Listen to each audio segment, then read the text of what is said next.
সুদ খাইব না, ঘুষ খাইব না, আলোচনা করব না। মদ খাইবা না, গান্দা খাইবা না, আলোচনা করবো না। এটা তারা ব্যাখ্যা এটা দেব না।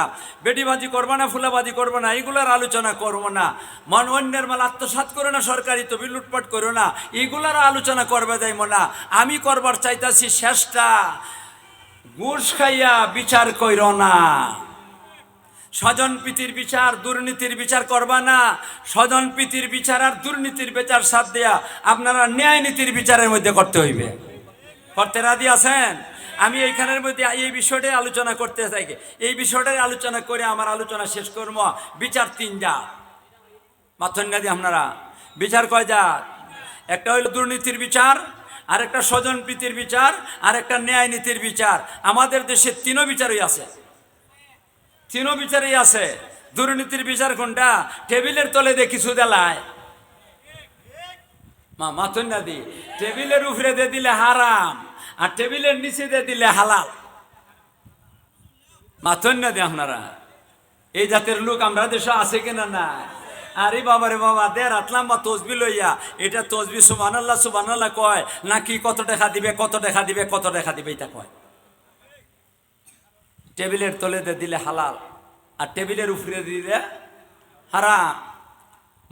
ঘুষ খাইয়া বিচার করে দুর্নীতির বিচার। দুর্নীতির বিচার কোন আমাদের দেশে আছে কিনা নাই?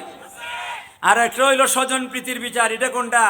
আমার ভাই, আমার ভাতিজা, আমার ভাইকনা, আমার অমুক, আমার দলের মানুষ, আমার দলের মানুষ, কাজে আমি তার পক্ষেই রায়টা দিতে হইব।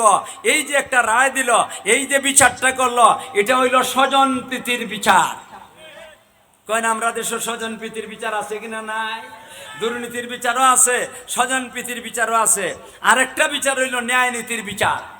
মাথন না দিয়ে আপনারা, ন্যায় নীতির বিচার। ঘুষ খাইব না, স্বজন প্রীতিও করব না। আমার ঘনিষ্ঠ আত্মীয় হোক না কেন, আমার বাবাই হোক, আমার ছেলে হোক, তারপরে আমি অন্যায়ভাবে তার পক্ষে রায় দিব না। এটা হইল ন্যায় নীতির বিচার। এই জাতের ন্যায় নীতির বিচার কিছু আপনাদের সামনে তুলে ধরবার চাই। এখন আপনারা যদি বলেন তাহলে আলোচনা করি, আর যদি বলেন যে না এটা আমরা শুনবার সময় নাই, তুমি যাও গা, আমিও যাইব গা, আলোচনা করব। আরে ধরে কোন আলোচনা করব? আমি জিজ্ঞাসা করি, মুসলমানদের মধ্যে ন্যায় নীতির বিচার আছে কিনা আছে না? মুসলমানদের মধ্যে ন্যায় নীতির বিচার আছে। অতীতকালেও ন্যায় নীতির বিচার ছিল, এখনো বর্তমানে কিছু মানুষ আছে এরা ন্যায় নীতির বিচার করে, দুর্নীতির বিচার করে না, স্বজন প্রীতির বিচার করে না। ভাইয়েরা আমার, আমি আপনাদের সামনে এই কথাটা তুলে ধরি। কইম, এক সময় আধা দুনিয়া লইয়া মুসলমান রাষ্ট্র আছে, একটা রাষ্ট্রে আধা দুনিয়া লইয়া। আমি যেই সময়ের কথা বলতাছি এই সময়টা হইল খুলাফায়ে বনি আব্বাসিয়ার যুগ। এই সময় একটা লোকের কথা আমি আপনাদের সামনে তুলে ধরবার চাই।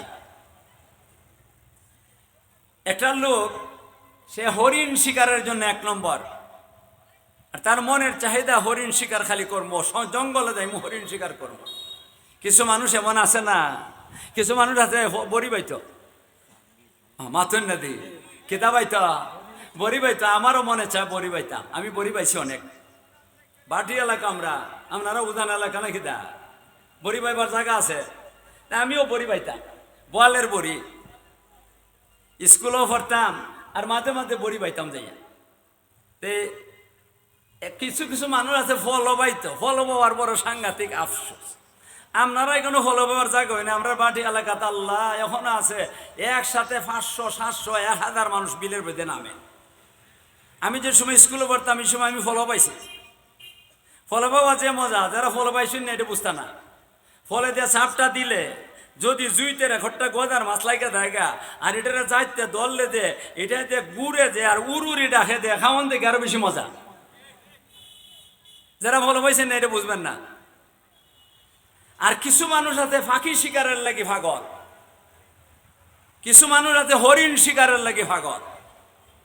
আমি আপনার সামনে একটা লোকের কথা বলবার চাইতাছি, তার বাড়িটা হইল ইরাক। এই সময় খুলাফায়ে বনি আব্বাসিয়ার যুগ, আধা দুনিয়া লইয়া মুসলমান রাষ্ট্র। একটা লোক হরিণ শিকারের লেগে পাগল, মাঝে মাঝে 2জন 3জন সাথে করে লইয়া যায় আর গিয়া সেরে হরিণ শিকার করে। এই সময় হরিণ শিকার নিষেধ আছিল না, পাখি শিকার নিষেধ আছিল না, এখন সব নিষেধ। সরকারি আইনে নিষেধ নিষেধ, আল্লাহর আইনে বলতাছি না আমি, আল্লাহর আইনের কথা বলতাছি না। কোন আইনের কথা বলতাছি? সরকারি আইনে হরিণ শিকার নিষেধ, পাখি শিকার নিষেধ। আর আমি যে সময়ের কথা বলতেছি এই সময় সব হালাল, কোনো নিষেধ নাই। তে মাঝে মাঝে যায় 2 জন 3 জন 4 জন 5 জন লইয়া হরিণ শিকার করিয়া লইয়া বাটিয়া নেয়, নিয়ে সেরে সবাই খায়। একদিন হে করছে কি, তার লুপ করে লিছে, আর লুপ করি পড়ছে বিপদ। এই বিপদের কথাটাই কি চাড়ই কইতাম আমরা সামনে। লুপ করছে কি যায়, আজকে 1000 মিগা 3 জন 4 জন গেলে বাচ্চা নেওয়ার লাগে কয় কেজি হরিণটা কত বড়, এই কারণে লুপ করলিছে আজকে 1000 মুখ। কোন লোকরা বলছে না সে হরিণ শিকারের লেগে জঙ্গলে গেছে। এবার হাতটা খুব সোজা, গুলিটা করলে খুব এটা মিস যায় না। এমন মানুষ আছে না, হে জঙ্গলের ভিতরে ঢুকছে, গিয়ে ওই দেহে হরিণ একটা খারড়িছে। হরিণে হেরা দেখছে না, হে হরিণে দেখছে। হে হরিণে দেখি ওই জায়গা বইয়ে গেছে গিয়া, কারণ হরিণ বুড় সাংঘাতিক চালাক। শিকারীরে দেখলে পরে হে কই যাইব যে এটার ভাতই হওয়া যেত না, এই কারণে হে তো অভিজ্ঞতা সম্পন্ন, মাটির মধ্যে বইয়ে গেছে গিয়া যাতে আমার হরিণে দেখে না। বইয়ে সেটা বন্দুকটারে জুত করছে, গুলি টুলি বইরিয়া। এরপরে মাথাটা আঁঠুকালা দেয়া খারইছে, পুরা খারইছে না, আঁঠুকালা দেখা রইছে। আর বন্দুকটা লইয়া হরিণের দিকে দেয়া তাক করছে বন্দুকটা করে, সে টাস করে গুলিটা মারিয়া দিছে। আর গুলির আওয়াজটা শুনিয়া হরিণে করছে কি, তা যদি বন্দুক যদি কে থেকে আইছে এদিকে দৌড় দিত বা সামন দিকে দৌড় দিত তে গুলি লাগ পাইত। কিন্তু হরিণ চালাক, হে ডান দিকে বাম দিকে যে কোনো একদিকে কি করছে দৌড় দিছে, যার কারণে তার উপরে গুলিটা লাগছে না। আর দুর্ঘটনা ঘটতে গেছে গিয়া। দুর্ঘটনাটা কিতা, হরিণের পিছনে একটা লোক খ্রিস্টান ধর্মের, এই লোকটা দাঁড়াই আছিল। যে বেটা শিকারী মুসলমান, হে জানে না এখানে যে একটা খ্রিস্টান লোক দাঁড়াই আছে। আর খ্রিস্টান লোকও জানে না ওই লোকটা মুসলমানে যে একটা হরিণ দিয়ে শিকার করবার লেগে গুলি করতেছে, এটা সেও জানে না। যদি সেও জানতো তাহলে জান বাঁচাইতো। আর এই লোকটা যদি শিকারী যদি জানতো, যে শিকারীও কি করতো, গুলিটা করতো না, হরিণের জন্য একজন মানুষের মার্ডার করতো না, গুলিটা করে গেছে। আর হরিণ গেছে গে ফাতারে, আর গুলিটাকে পড়ছে খ্রিস্টানের উপরে। এখন কয় কিতা কিতা কারবারটা হইতাছে, লোকটা সাথে সাথে ফুটে গেছে গা, সাথে সাথে ফুটে গেছে গা।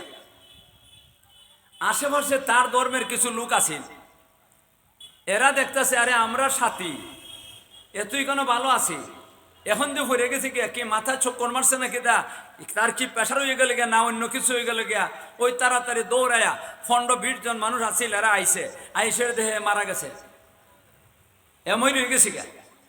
যখন নাকি মরে গেছে গিয়া, তখন এরা চিন্তা করতেছে মরল যে কেমনে, কোনো আলামত কিচ্ছু আসেনি না নাই, দেখে যে বুকের মধ্যে একটা গুলি, তাহলে তো গুলির আঘাতই মরছে। এরা এদিক সেদিক চাপাচাপি করতেছে, বন্দুক দিয়ে গুলি করলো কে, দেখেন ঘটনাটা কি করতেছে। বন্দুক দিয়ে গুলি করতে, হে কিন্তু দাঁড়াইয়া রইছে, মুসলমান ভাগছে না, হে ভয় করে না, হের তো দিল ভাসান, আমি তারা মারছি না।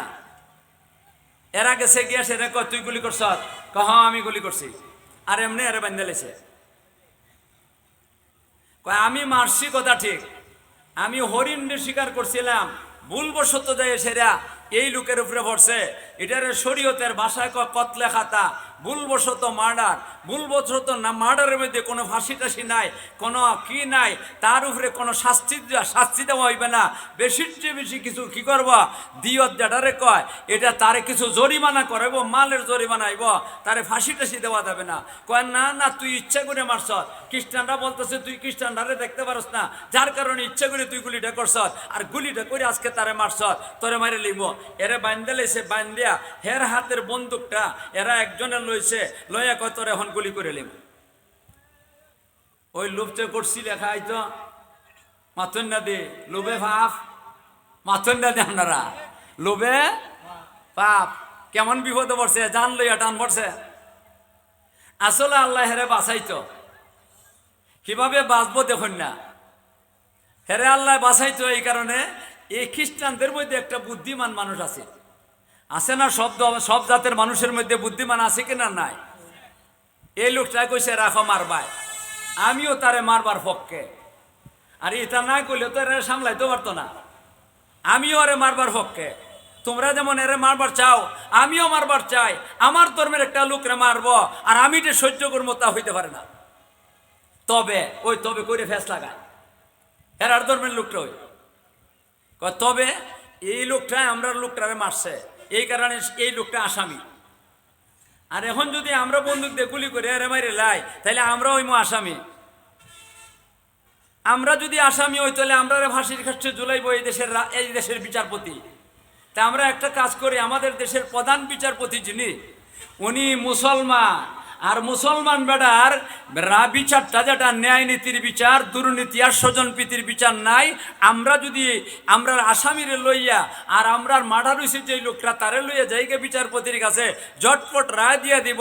6 বছর আর 9 বছর আর 15 বছর আর 20 বছর এখানে লাগাইবে না, সঙ্গে সঙ্গে রায় দিয়ে দিব। আমরা সাথে বিচারটা ফাইলিম, এরে ফাঁসির কাছে ঝুলাইব। তখন সবাই খুশি হয়ে গেছে, চলে চলো। লাস্টে রয়েছে কয়েকজনে, আর আসামিরে বান্ধিয়া লইয়া রন হয়েছে বিচারপতির কাছে। আইসে বিচারপতির কাছে সবাই আইসে লাস্টটা রেখে দিছে সামনে। বিচারপতি প্রধান বিচারপতি জিজ্ঞাসা করতেছে কি হয়েছে? এই লোকটা আমরা লোকটারে মার্ডার করছে। বিচারপতি সাথে সাথে পুলিশ ডাকছে। পুলিশ ডাককে সেটা কইল, এই আসামিটারে তোমরা নিয়ন্ত্রণে নাও, এরা কইল তোমরা ছেড়ে দাও। পুলিশে আসামিরে ধরে রাখছে, বিচার শুরু করিয়া দিছে প্রধান বিচারপতি। এরা জবানবন্দি দিছে কেমনে মার্ডার করছে।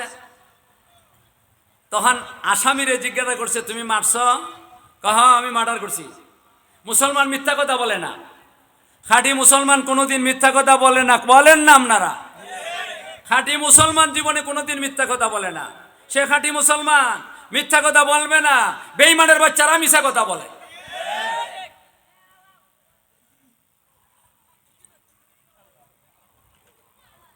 আমি মারছি, তবে আমি মারছি ইচ্ছা করে মারছি না, আমি হরিণের উপরে মারছিলাম। আর হরিণ ফাতারে গেছি গিয়া, লোক যেখানে আছে আমি জানি না, তার উপরে আঘাত করছে। অনিচ্ছাকৃত মার্ডার, যেটা নাকি কতলে খাতা কয়, তা তো বিচারপতি বুঝে ওই এটা কতলে খাতা কয়। কতলে খাতার মধ্যে কোনো কি নাই, তার ফাঁসির কাছে ঝুলতে হবে না, শারীরিক কোনো শাস্তি দিতে পারবে না, কিছু মালের জরিমানা হইতে পারে। বিচারপতি তো বুদ্ধিমান মাত্র নেবেটা একটা বিচারপতি, প্রধান বিচারপতি, আকল বুদ্ধি আসেনি না? নাই।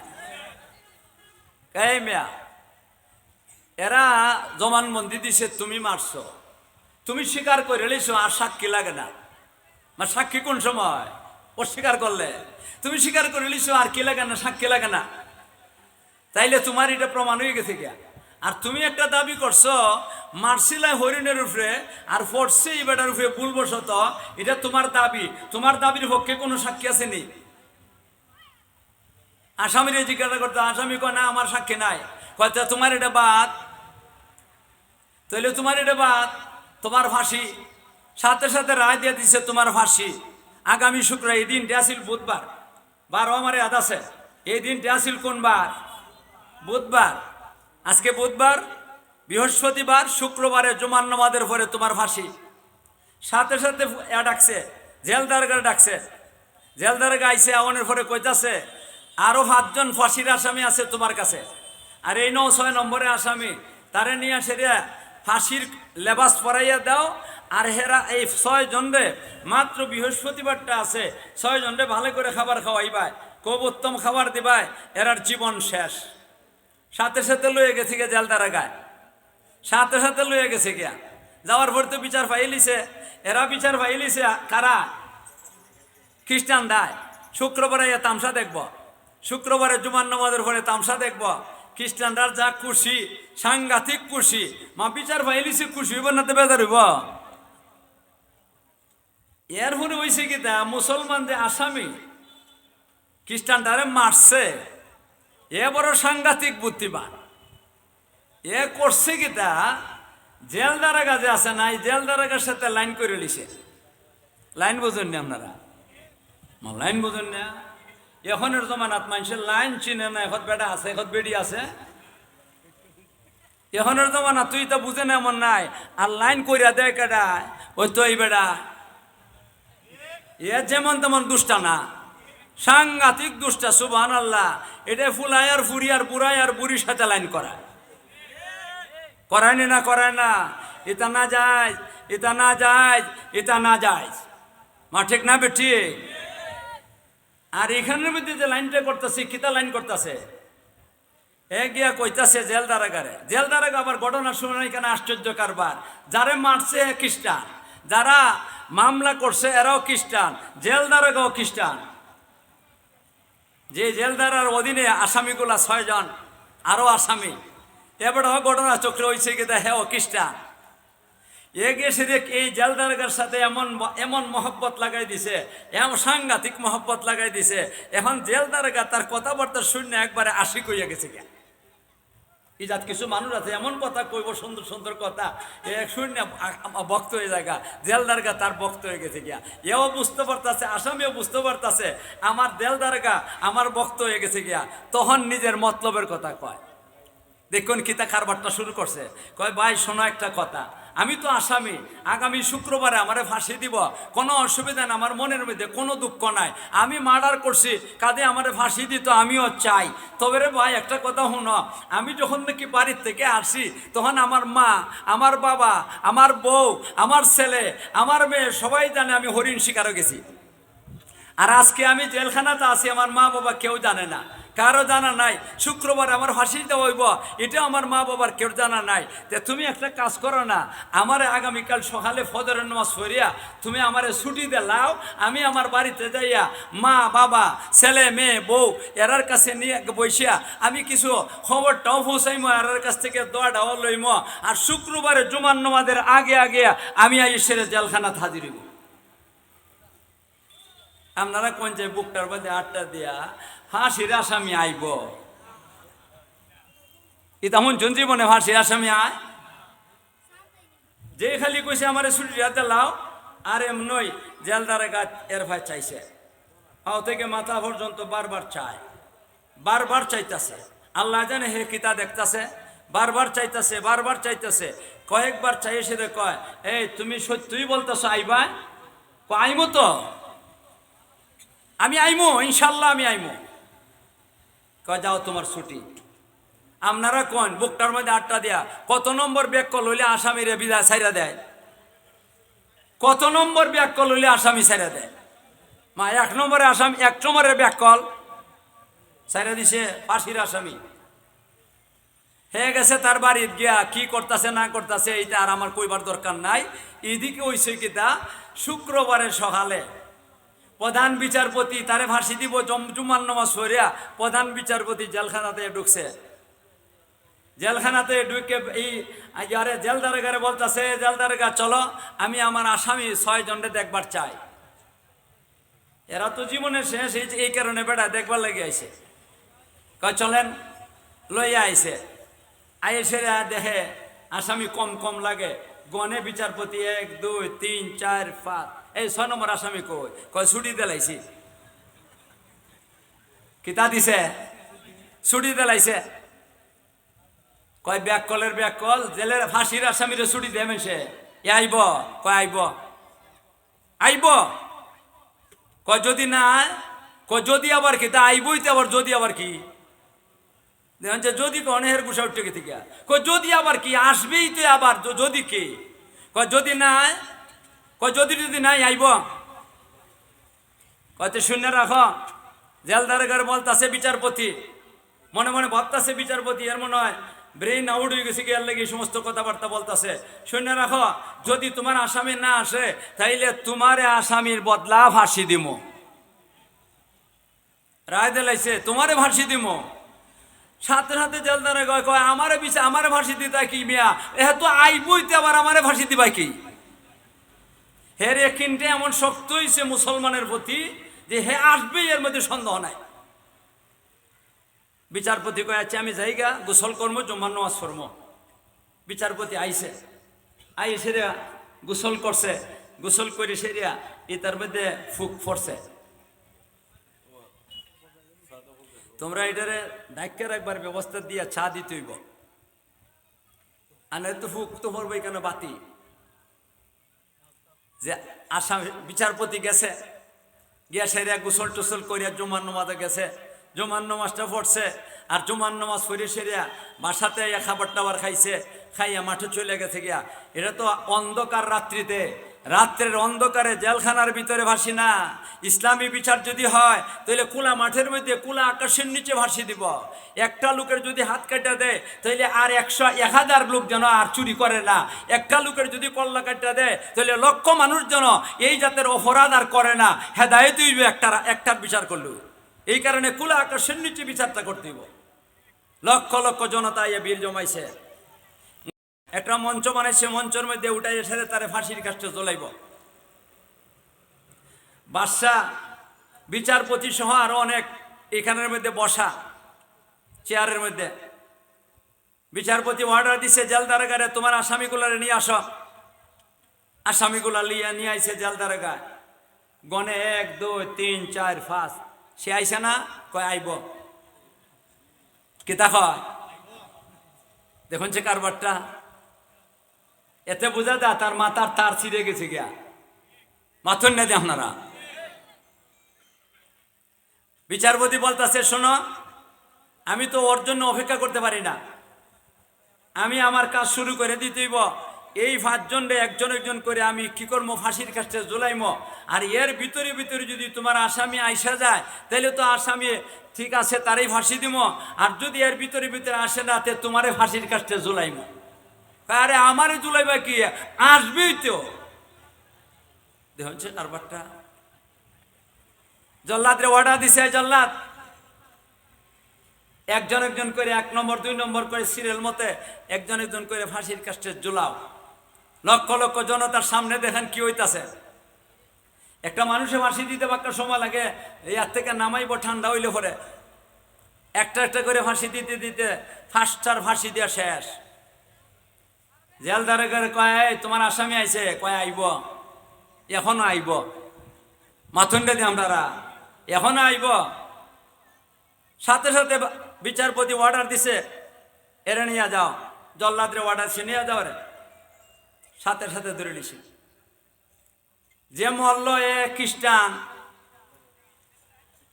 যে বাদী যারা বাদী এরাও খ্রিস্টান। এখন যারা নাকি ফাঁসির কাছে জোরাইবার নিতাছে সেও খ্রিস্টান জেল দারোগা। মাথুন না দিয়ে আপনারা। আজকে যেহেতু মুসলমান বিচারপতি বিচারটা করতেছে, এই জন্য খ্রিস্টানদের মনের মধ্যে একটা আনন্দ, আমরা আসামির আমরা যেই লোকটা মারা গেছে তার বিচারটা আমরা পাইমো।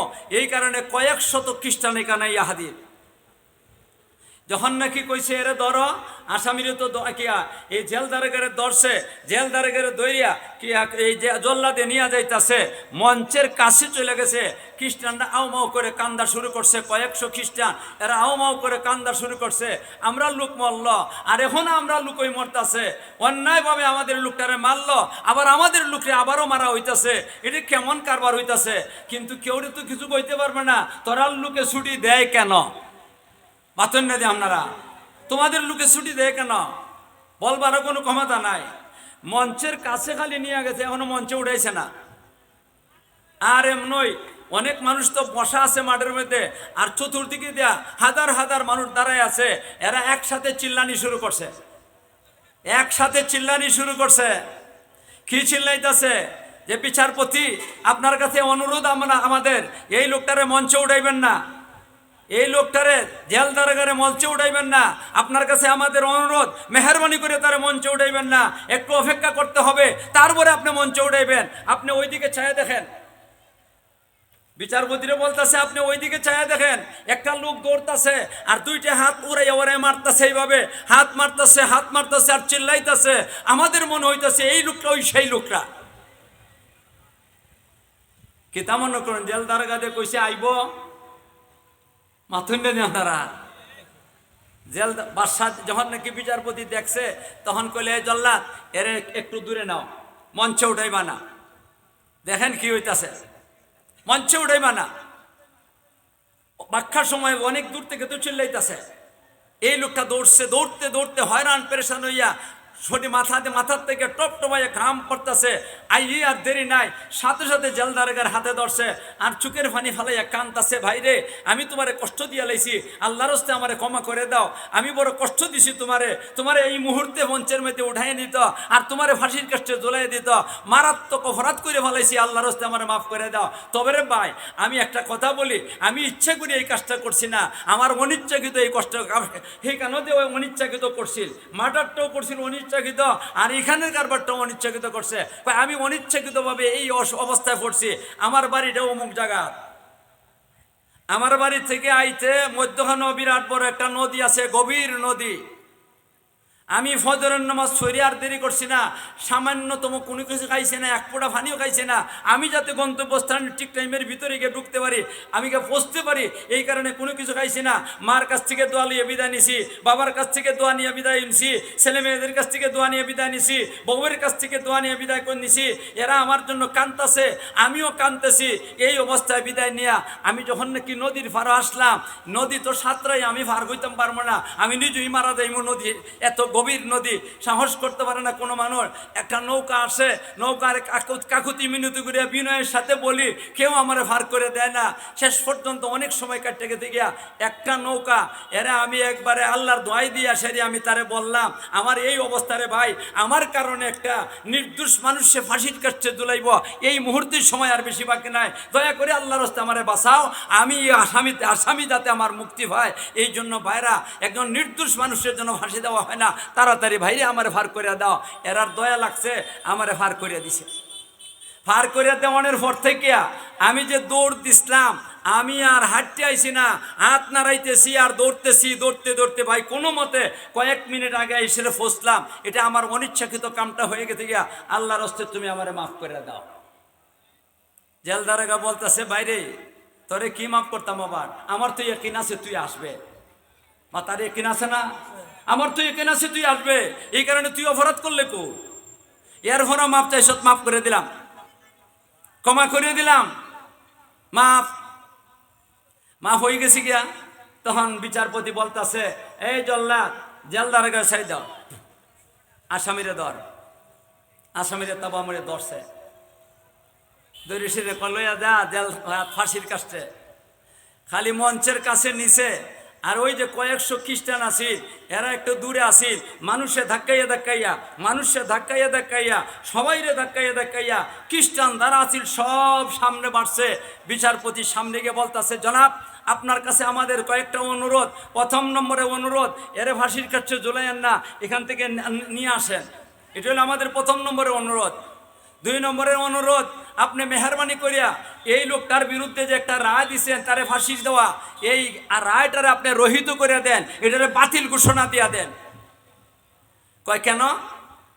কয় কারণ হইল আমরা দেখলাম তো আপনার মতো একজন বিচারপতিরে দেখলাম, আপনি মুসলমান, আসামি মুসলমান, সুযোগ পাইও আপনি আসামির পক্ষে রায়টা দিচ্ছেন না, স্বজনপ্রীতি করছেন না, তাহলে বোঝা যায় ইসলাম ধর্ম সঠিক, যেই ধর্মের মধ্যে বিচার বালা এই ধর্ম বালা, যেই ধর্মের মধ্যে বিচার সঠিক না এই ধর্মটাও বালা না। আপনাদের বিচার যেটা স্বজনপ্রীতি আর দুর্নীতির বিচার নাই, ন্যায় নীতির বিচার আছে।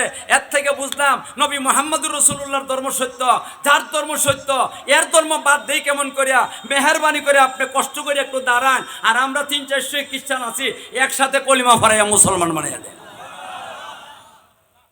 কি তা মনে করো মুসলমানের ন্যায় নীতির বিচার আছে না?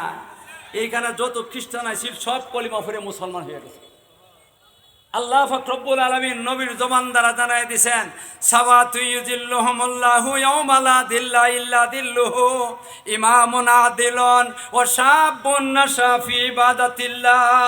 হযরতে নবী করিম সাল্লাল্লাহু আলাইহি সাল্লাম বলেন, ও আমার ভাইয়েরা, ও আমার উম্মতের নারী পুরুষের দল, তোমরা শূন্য রাখা হাদিসের তর্জমাটা করে লাই, হাদিসের তর্জমাটা করে আমার ওয়াজটা শেষ হয়ে যাব গিয়া, আমারও হায়াত শেষ হয়ে যাব গিয়া। হায়াত বুঝেন তো, কের হায়াত? আল্লাহর কাছে যাইবার কের হায়াত? না না না, এটা না, ওয়াদের হায়াত, ওয়াদের হায়াত শেষ হয়ে যাব গিয়া। আমি খালি তর্জমাটা করে কইমো তর্জমাটা, হযরত নবী করিম সাল্লাল্লাহু আলাইহি সাল্লাম বয়ান করেন, আল্লাহ পাক রব্বুল আলামিন হাসরের মাঠে এমন আযাব আর গজব দিবেন, এমন আযাব আর গজব দিবেন আল্লাহ, এটা আপনারা কল্পনা করে পাইবেন না। একটু সামান্য বিবরণ দিলাই, মাঠটা হইব তামার। মাঠটা কিসের? তামার। তামার মাঠ। এরপরে এতটুকুই শেষ না, বর্তমানে সূর্যের কিরণটা কতটুকু আপনারা চৈত্রময় দিন আপনারা হাওরগে দেখেন। চৈত্র মাস সূর্যের কিরণটা মাথার মধ্যে ফললে বোঝা যায় মাথাটা ফাটতে যাবো গিয়া। মাথুর না, যারা আওরে গেছেন এরা কইতে পারবেন, যারা আওরে যান না এরা কইতে পারবেন না। আমি গৃহস্থের ছেলে, আমি আওরও কত গেছি, নিজে গৃহস্থী করছি, এখনো মাঝে মাঝে যাই গৃহস্থী করে দে, এটা দেখবার লাগে যাই। মাথার মধ্যে সূর্যের কিরণটা পড়লে বোঝা যায় মাথাটা ফাটতে যেতেছি গিয়া। এই যে সূর্যের কিরণটা, সূর্যটা তখন কত কোটি কোটি মাইল দূরে আছে, বৈজ্ঞানিকদের কথা মতে কত কোটি কোটি মাইল দূরে আছে। এরপরে আবার সূর্যের কিরণে মাথা ফাটতে জায়গা, আর হাসরের মাঠে এই সূর্যের কিরণটা 70 গুণ বাড়াইয়া দিবা। সূর্যটা একবারে নিকটে, একবারে নিকটে থাকব। মানুষ দিশাহারা হয়ে যাব গিয়া, মানুষ দিশাহারা হয়ে যাব গিয়া। এই সময় মানুষে আদম আলাইহিস সালামের কাছে যাইব, আল্লাহ ওগো আদম আলাইহিস সালাম, আমরার বাবা আপনি বিচারের কামটা শুরু করাই দেন আল্লাহ পাক রব্বুল আলামিনের কাছে অনুরোধ করিয়া। আমরা সহ্য করতে পারতাছি না হাসরের মাঠের কষ্ট পাইয়া, আল্লাহ যেন বিচার করে দিলেন। বিচারে যে যেখানে যায় যাইব, বেহেশত যাইব না দুজখে যাইব, এটা আমরা চিন্তা করবার ব্যাপার না। হাসরের মাঠের আযাব আর গজব সহ্য হইতাছে না। এরপরে ভাই উনি না করবেন, নূহ আলাইহিস সালামের কাছে যাইব, এরপরে ইব্রাহিম আলাইহিস সালামের কাছে যাইব, মুসা আলাইহিস সালামের কাছে যাইব, হযরতে ঈসা আলাইহিস সালামের কাছে যাইব, সবাই না করব। তারপরে নবী মুহাম্মদুর রাসূলুল্লাহ সাল্লাল্লাহু আলাইহি ওয়াসাল্লামের কাছে, আল্লাহর নবীর কাছে আওয়ানোর পরে আল্লাহর নবী কইবা, আমি তোমরার লাগি সুপারিশ করমু, তবে আল্লাহর কাছ থেকে অনুমতি লইয়া। মাথুন না দে আপনারা, নবী বলি সুপারিশ করবা কার কাছ থেকে অনুমতি লইয়া? আল্লাহর কাছ থেকে অনুমতি লইয়া। আল্লাহর নবী অনুমতি ছাড়া সুপারিশ করতে পারবেন না হাসরের মাঠে। আর আমরা দেশের কিছু পীর ফকির আছে, এরা বেটেন্ডও মুরিদ করে হাত দিয়ে ধরিয়া। আর অনেক সময় মহিলারা যখন নাকি তার সামনে আসে, মুখটা লজ্জা, মহিলাদের তো কিছু লজ্জা শরম আছে, মুখটা ডাকিয়া ফির সাহেবের সামনে আসে, তখন ফির সাহেবে কয়, এই বেটি তুই এইভাবে মুখটা ডাকিয়া আইস, তোর মুখটা খোলস না কেন? তোর মুখটা যদি আমি দেখি না, আজকে যদি আমি চিনতে পারি না, যে হাসরের মাঠে আমি তোর লাগি সুপারিশ করিয়া কেমনে ভার করে নিমো, ফুলসিরাত কেমনে ভার করে নিমো, এই কারণে মুখটা খোল, তরে তরাইয়া নিমো।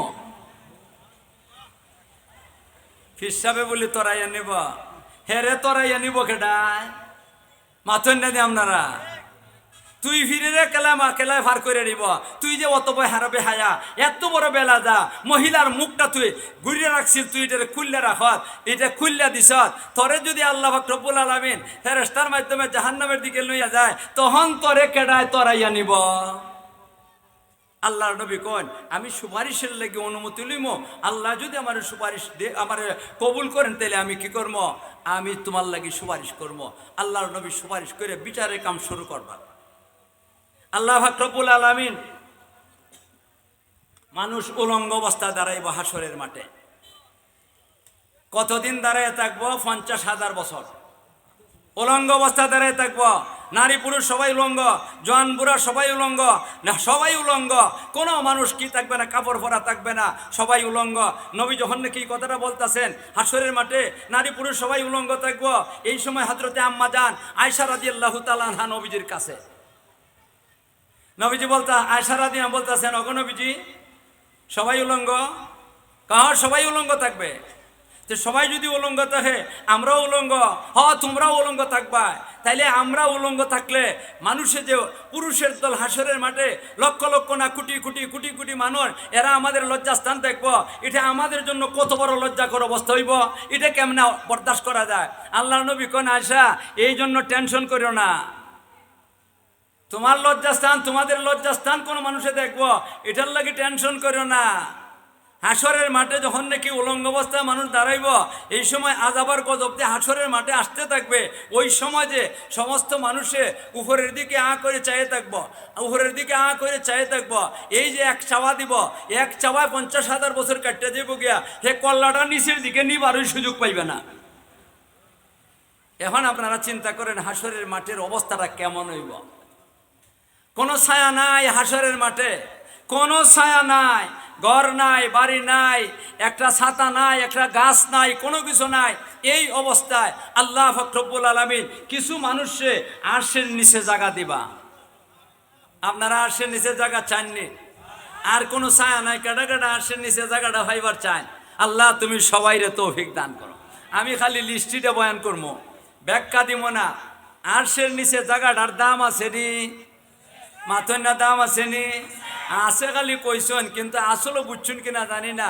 যারা বুঝে এরা আরশের নিচে জায়গা ভাইবার লাগি পাগল।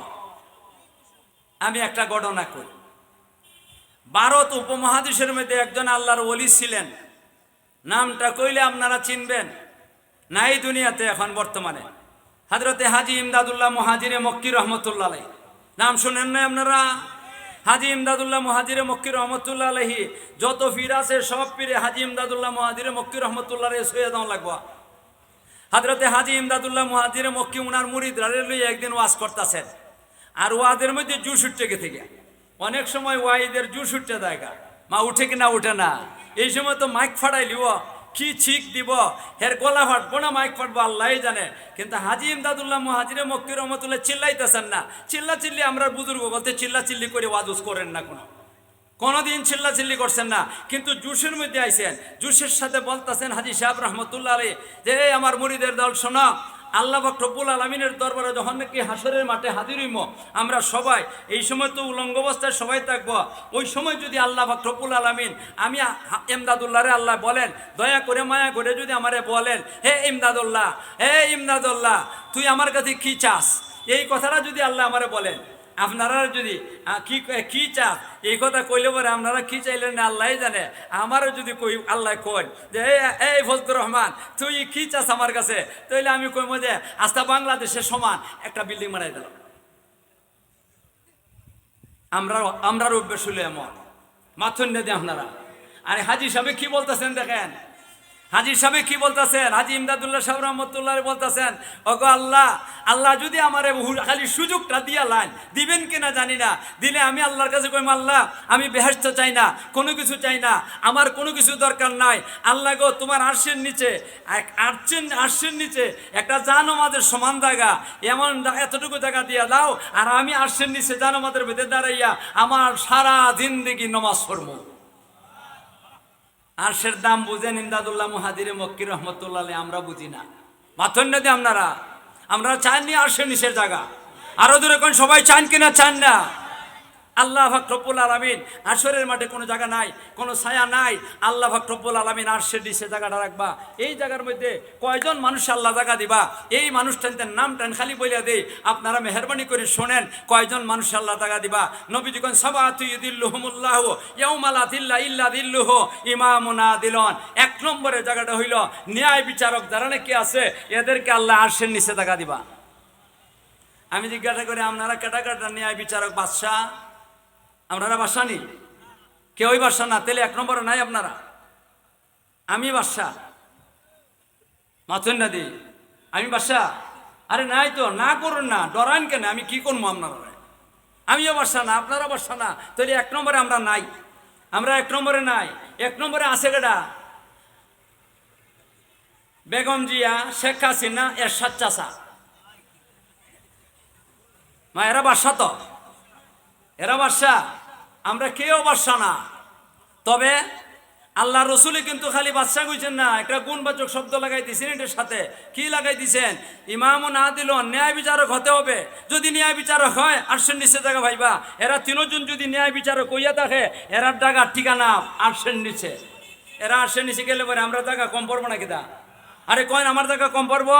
আমরা দোয়া করি এরা ন্যায় বিচারক হয়ে যাবা, যে বেটা মরে গেছে কি আল্লাহ তারে মাফ করে দেও। আর যে দুইজন আছে এরা আল্লাহ ন্যায় বিচার করবার তৌফিক দান করো, ন্যায় বিচার করিয়া এই দুনিয়ার থেকে যাইবার তৌফিক দান করো। আর সে নিচে জায়গা ভাও, আমাদের কোনো কম পড়তো না, বারো কম পড়তো না। এরা যদি ন্যায় বিচারক হইয়া যায়গা, জনগণের শান্তি পাইব, জনগণের শান্তি পাইব। এই জন্য আমরা দোয়া করি। আপনারা দোয়া করতে রাজি আছেননি? এক দল, কয় দল হইতা? দুই দল 7 দল হইতো 2 নম্বর খালি নাম টেন কইমু আর ব্যাখ্যা দিব না। ওয়া শাবুন নাসাফি ইবাদাতিল্লাহ, 2 নম্বরের দল হলো সাবের দল। মাথুন না দিয়ে আপনারা কাটা সাবের দল। এই সাবরা মানে কি? সাব মানে জোয়ান যুবকরা, এই যুবক আর যুবতীরা যারা নাকি যুবক অবস্থায় আল্লাহর ইবাদত আর বন্দেগীর মধ্যে গুলামির মধ্যে লেগে যাব, আল্লাহ পাক রব্বুল আলামিন এদেরকে আরশের নিচে জায়গাটা দিব। ও জোয়ানের দল, এখানের মধ্যে যুবক কারে কয়? 15 বছর থেকে 50-এর নিচে যারা ওই আছে এরা হইল যুবক, আর 50 হয়ে গেছে গিয়া বুড়া। আমার মতো যারা আছে সব বুড়ার দল, 50-এর উপরে হয়ে গেছে গিয়া। এখানে যুবকের দল বেশি। আপনারা জোয়ান অবস্থায় আল্লাহর ইবাদত বন্দেগী আর গুলামি করতে রাজি আছেন? সবাই রাজি আছেন? আল্লাহ তুমি সবাইকে তৌফিক দান করো। কয়টা দল গেল? কয়টা দল গেল? 2টা দল। 3 নম্বর দল ওয়ারাজুলুন কলবুহু মুআল্লাকুন বিল মসজিদে ইযা খারাজা হাত্তা ইয়াউদা ইলাইহি। 3 নম্বর হইল ওই সমস্ত লোকেরা, জওয়ান হোক বুড়া হোক যে কই হোক না কেন, এই সমস্ত লোকেরা যারা নাকি মসজিদে আযান হইছে, মসজিদে গিয়ে সেরে নামাজটা আদায় করছে, নামাজটা আদায় করিয়া আইছে গৃহস্থির কাম, আইছে ব্যবসার মধ্যে, আইছে চাকরির মধ্যে, যে যে কাজটা করতেছে এটার মধ্যে লেগে গেছে গিয়া, কিন্তু কাজ করতেছে ঠিক, মনই কেন না, কাজের মধ্যে মন না, মন মসজিদ। আবার মুয়াজ্জিনে কোন সময় আযানটা দিত আর আমি দৌড় দিয়ে যাইতাম নামাজ, জমাতের সাথে নামাজ পড়তাম। এইভাবে যারা অন্তরটা লেগে রয়েছে এরারে আল্লাহ আরশের নিচে জায়গা দিবা। এক কথা যারা 5 ওয়াক্ত নামাজ জমাতে পড়ব, আপনারা কি জমাতের সাথে পড়তে রাজি আছেন? আরো দূরে কয়েন পড়তে রাজি আছেন? আল্লাহ তুমি আমরা সবাইকে তৌফিক দান করো। কয়টা গেছে বলেন না? কয়টা গেছে? সময় একবারে অন্তিম, আমি কোনো মতে খালি নাম টানি কইয়া লাই। ওয়ারাজুলান তাহাব্বা ফিল্লাহ ওয়াজতামা আলাইহি ওয়া তাফাররাকা আলা যালিক। 4 নম্বর হইল 2 জন মানুষ পরস্পরে বন্ধুত্ব করছে। 2 জন মানুষ পরস্পরে বন্ধুত্ব করছে, ইতার লাগে না। আমি এর সাথে বন্ধুত্ব করলে হে ধনী মানুষ আমার কয়েক লাখ টাকা পুঁজি দিব, আমি ব্যবসাটা গরম করতাম, আমার এই উদ্দেশ্যে না। হ্যাঁ বড় ধনী মানুষ, হে লন্ডনে, এর সাথে আমার সম্পর্ক থাকলে আমার একটা লন্ডনী মেয়ে, সিটিজেন মেয়ে বিয়া করে দিব, আমিও সিটিজেন হয়ে যাবো গিয়া, লন্ডনের রাজা হয়ে যাবো গিয়া। এই উদ্দেশ্য না, একমাত্র উদ্দেশ্য আমি বন্ধুত্ব করছি, আমার দোষ তুমি ধরে দিবা, আমি সংশোধন হইব, তোমার দোষ আমি সংশোধন ধরে দিব, তুমি সংশোধন হইবা, আল্লাহরে খুশি করতাম। এই উদ্দেশ্যে যারা নাকি 2 জনে বন্ধুত্ব করব, এরারে হাসরের মাঠে আল্লাহ ডাক দিবা, আইনাল মুতাহাব্বুনা ফি জালালি, আইনাল মুতাহাব্বুনা ফি জালালি, আইনাল মুতাহাব্বুনা ফি জালালি। হে আমার বান্দারা, তোমরা যারা যারা পরস্পরে বন্ধুত্ব করছিলা আমি আল্লাহরে খুশি করার জন্য, আজকে আসো তোমরা ঠিকানা আমার আরশের নিচে। কয়টা গেছে? 4টা দল গেছে। 5 নম্বর ওয়ারাজুলুন যাকারাল্লাহ খালিয়ান ফাফাজাত আইনাহু। 4 নম্বরের দলটা হইল ওই সমস্ত লোকেরা যারা গভীর রাত্রে নীরবে নির্জনে নিজে একটা রুমের মধ্যে, কোনো লোক নাই, কোনো মানুষ নাই, ছেলে নাই, মেয়ে নাই, বউ নাই, বাচ্চা নাই, মা নাই, বাবা নাই, কেউই রুমের মধ্যে না, শুধু সেওই একা রুমের মধ্যে আছে। গভীর রাত্রে তাহাজ্জুদের সময় গিয়ে থেকে ঘুম থেকে উঠছে, ওজুটা করছে, ওজুটা করি সেরিয়া কয়েক রাকাত নামাজ পড়ে সেরিয়া নিজের গুনার কথা স্মরণ হয়ে গেছে গিয়া, আর এই গুনার কথা স্মরণ হইয়া হাতটা তুলে দিছে আল্লাহর দরবারে, আর তুললে দিয়ে আল্লাহর কাছে হাজারের কান্নাকাটি করতেছে, আল্লাহ গো আমার মতো অপরাধী জগতে কেউ নাই, আমি যত গুনাহ করছি আর কেউ এত বড় গুনাহ করছে না, এত গুনাহ করছে না গো মৌলা, ভিক্ষা চাই, ভানা চাই, আমি যত বড় নাফরমানি হই না কেন, আল্লাহ তুমি এর থেকে বড় মেহেরবান, আমার জীবনের সব গুনাহ মাফ করে দাও। চোখের পানি ফালাইয়া কান্তাছে, আল্লাহ রসুল কোন এরে আল্লাহ আরশের নিচে জায়গা দিবা। কোন বান্দা যদি একটা ফুটা পানি চোখ থেকে ফালাইতে পারে, তাহাজ্জুদের নামাজ পড়ে আর সাজদার মধ্যে গিয়ে সেরিয়া একটা ফুটা পানি ফালাই দিছে, আল্লাহর গজবের কথা স্মরণ করিয়া আল্লাহ পাক রব্বুল আলামিন তার জন্য জাহান্নামের আগুন হারাম করে দিবেন। চোখের পানিটা ফালায়। আর যদি চোখের পানি না আসে তাহলে ব্যাংসি ধরে লাইন, ব্যাংসি বুঝেন তো, বাপ ধরে লান, কান্দার নমুনা ধরে লান, নমুনা ও আল্লাহ মহব্বত করে, কান্দার নমুনা ধরে যদি আল্লাহর কাছে চায় আল্লাহ তারা মাফ করে দিব। কয় দল গেছে? 5টা দল গেছে। 6 নম্বরটা কইতাম না, 6 নম্বরটা কইতে লজ্জা লাগে। এখানে এমন ছেলেরা আছে, এটা আমার নাতির বয়সের, কতটা আছে এটা আমার ছেলের বয়সের, কত মানুষ আছে আমার সময় নেওয়া, আর কত মানুষ আছে আমার থেকে বয়স বেশি, এদের সামনে লজ্জার কথাটা 6 নম্বরটা লজ্জার কথা, এটা কেমনে কইতাম মিয়া? এলাকা এটা তাও এই লজ্জার কথাও কলিতা, ইন্না লিল্লাহ। তাহলে লজ্জার কথা কইমো, কোনো অসুবিধা নাই। 7টা শূন্য দেবা, 7টা শূন্য দেবা, 7টা শূন্য দেবা। আমি যত সময় পোয়াতে হমো অত সময় লড়তা পারতা না, রাজি শুননি?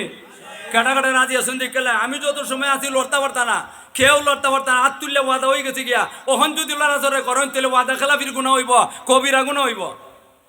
আতলামান 6 নম্বর হইল ওয়া রাজুলুন দাতু ইমরাতুন জাতু হাসাবিন ওয়া জামাল। 6 নম্বর হইল ওই বেটা যেই বেটারে এমন একলা মহিলায় ডাকতাছে, ওই যে আগে কইছিলাম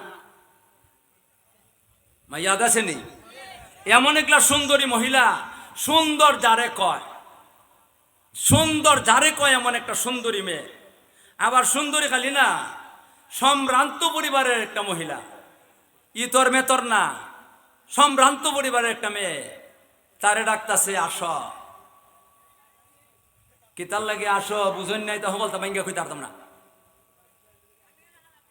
যেভাবে নাকি জুলাইখায় কারে ডাকছিল, ইউসুফ আলাইহিস সালামের ইমানি শক্তি শক্ত আছিল, আছিল কেনা, যার কারণে উঠতে দৌড় মারছিলা, জানটা বাঁচাই ফেলছিলা, আল্লাহ দয়া করছিলা। এইভাবে জুলাইখার মতো ডাকতাছে। আর হে যতই ডাকো হে কইন্নি আখাফুল্লাহ, এই মহিলা তোর মতো সুন্দরী না, এর থেকে হাজারো গুণ সুন্দরী যদি হয় তোর মধ্যে লাঠি মারি আমি তোর কাছে যাইব না, আমি আল্লাহরে ডরাই। এরে আল্লাহ আসে নিচে টাকা দিবা। এটাই ওই ইউসুফ আলাইহিস সালামের মতো ইমানি শক্তি লাগবো। আছেন না আপনারা কার মতো ইমানি শক্তি লাগবো? কয়টা গেছে? 6টা। 7 নম্বর আমরা তো লড়তে পারতাম না, 7 নম্বরটাও কইলে তুইলে না, ইচ্ছা আসিল না কইবার। 7 নম্বর হইল ওয়া রাজুলুন তাসাদ্দাকা বিসাদকাতিন ফাআখফাহা হাত্তা লা তা'লামা শিমালুহু মা তুনফিকু ইয়ামিনুহু। 7 নম্বর হইল ওই লোকটা, ওই সমস্ত লোকেরা যারা আল্লাহ রাস্তায় দান করে আল্লাহরে খুশি করার নিয়তে, যারা আল্লাহ রাস্তায় মসজিদ মক্তব মাদ্রাসায় দান করে কারে খুশি করার নিয়তে? আল্লাহরে খুশি করার নিয়তে দান করে, লোক দেখানির নিয়তে, লোক শোনানির নিয়তে না। এমনভাবে লুকাইয়া দিতাছে, এমনভাবে লুকাইয়া দিতাছে, ডাইন হাতে দান করে বাম হাতের খবর নাই। এক কথায় লোক শোনানি লোক দেখানির নাই, একমাত্র আল্লাহরে শোনানি আর আল্লাহরে দেখানি নিয়ত। এই নিয়তে যারা নাকি আল্লাহ রাস্তায় দান খয়রাত করবো, মসজিদ মক্তব মাদ্রাসায় দান করবো, এরা আল্লাহ পাক রব্বুল আলামিন আরশের নিচে জায়গা দিব। কয় দল? কয় দল? পয়লা নম্বর ন্যায় বিচারক বাদশা, 2 নম্বর যুবকের দল, যুবক অবস্থায় ইবাদত আর গুলামিত লাগছে। 3 নম্বর মসজিদের সাথে অন্তরটা লটকাইয়া রইছে, জমাতের সাথে নামাজ পড়তো। 4 নম্বর পরস্পরে মহব্বত রাখছে আল্লাহরে খুশি করার নিয়তে। 5 নম্বর গভীর রাতে নীরবে নির্জনে দরজা বন্ধ করে একা একা কান্নাকাটি করে আল্লাহর গদবতের কথা স্মরণ করিয়া। আর 6 নম্বর সুন্দরী মহিলা সম্ভ্রান্ত পরিবারে তারে ডাকে আর হে কয় তোরে লাথি মারি, ইন্নী আখাফুল্লাহ, আমি আল্লাহরে ভয় করি। আর 7 নম্বর আল্লাহরে খুশি করার জন্য, আল্লাহরে খুশি করার জন্য আরশের নিচে জায়গা ভাইবার লাগে হে কি করে সৎকাটা করে আল্লাহ খুশি হইতা। এই 7টা দলরে আল্লাহ আরশের নিচে জায়গা দিবা। আমি জিজ্ঞাসা করি আমরা 7 দলও ঢুকতাম কিনা? না 1 দল? আরে কন্যা 1 দল না 7 দল? আরে জোরে কোন 7 দল না 1 দল? 7 দল। তা আমরা যদি 7 দলও ঢুকবার চাই তাহলে আমি জিজ্ঞাসা করি আপনাদেরকে, এমন একটা দল আসেনি এই মুহূর্তে আমরা ইচ্ছা করলে এই দলও ঢুকতাম পারবো? মামা তো না দিয়ে আপনারা এমন কোন দল নাই 7টার মধ্যে যে এই দলটার মধ্যে আমরা ইচ্ছা করলে এখনই ঢুকতে পারবো? কয় না, আছে কিনা? নাই। এটা কয় নম্বর? আরে সবাই ফিসে দিয়ে আর মাতে না, কয় নম্বর? 7 নম্বর। এটি কিতা ও মা ওখান কয় না আল্লাহ রাস্তায় দেওয়ান, আল্লাহ রাস্তায় দান করন। তা আল্লাহ রাস্তায় দান করবার মতো সুযোগ এই মুহূর্তে আছে কিনা? নাই। কোন জায়গা?